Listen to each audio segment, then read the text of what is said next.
আর Jamaat Shibir NCP কে বলি, চান্দাবাজদের বিরুদ্ধে কথা বলেন, অসুবিধা নাই, কিন্তু বিএনপি কে দল হিসেবে, তারেক রহমানকে রাজনৈতিক নেতা হিসেবে আক্রমণ করেন না।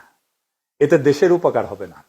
বিএনপি মানে চান্দাবাজ না, বিএনপি মানে জিয়াউর রহমান, বিএনপি মানে খালেদা জিয়া, বিএনপি মানে আমাদের anti Baksal pioneer political platform.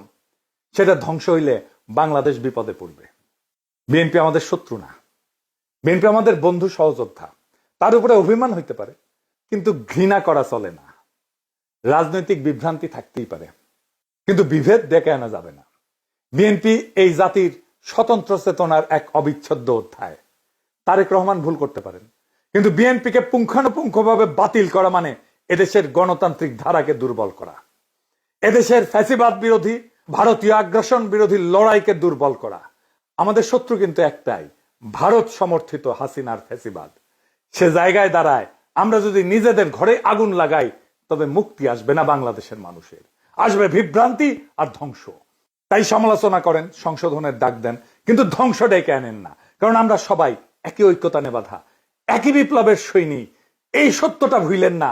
এই সত্য ভুললে বিপ্লবকে রক্ষা করতে পারবেন না।